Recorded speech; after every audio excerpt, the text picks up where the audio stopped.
Hey everyone, how's it going? I am Xeracon and I am back once again. I recently finished playing Nier Automata completely, and I must say, that was one heck of a roller coaster. Because it was such an unusual experience, I wanted to give a brief review of the game, and because of the nature of this game, I will do my best to avoid spoiling it. When I first started playing Automata, I had my doubts about it. The shifts in gameplay from several variations of a shoot 'em up to a third person action game was jarring to me at first, and I questioned how anyone could like this. However, with enough time, this wasn't a problem for me. One thing I should quickly mention is that if you are playing the PC Steam version, use the FAR mod as the official performance patch has not released yet. As a simple summary of the premise of Nier Automata, in the future, like 1,000 years or so, aliens came to Earth and battled with humans. Both sides created armies of artificial life forms to battle each other. The aliens created machines, and the humans who fled to the moon created androids. Years later, a unit of battle androids headed to Earth, unaware of what developments had transpired with the machine army. That's all you really need to know. The story gets deep. Really deep. Yoko Taro really knew how to mess with my head and feelings a lot of times in the game. And I must implore you to play through all the main endings to get the most out of the story. And as a warning, Route B is a repeat of Route A, though from a different perspective.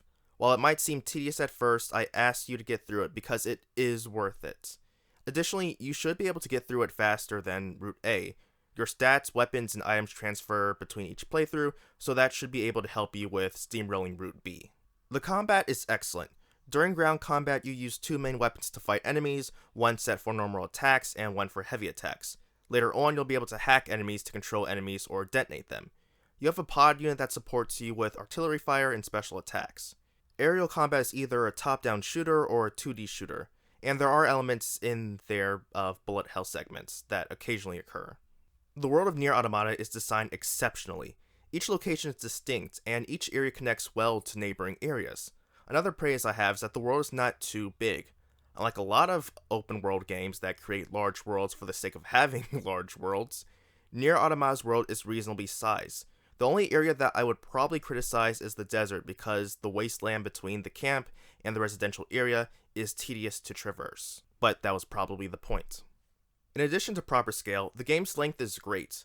Unless you're doing a lot of side quests like I was and trying to get every achievement, you can probably get through the main game in roughly 25 to 30 hours. The game isn't needlessly dragged out or filled with padding. It's as long as it needs to be, which I wish more open world games took a page from this. Quantity does not always translate to quality. Interacting with NPCs who have side quests can provide some insight into the world and make you question your role in it. Sometimes the missions are humorous, sometimes they're quite serious. One quest in particular heavily foreshadowed the later part of the game. In retrospect, I almost can't believe how clever it was. One complaint I have with the game, though, is the need for tedious farming. If you want to get every achievement, you will need to farm for some items.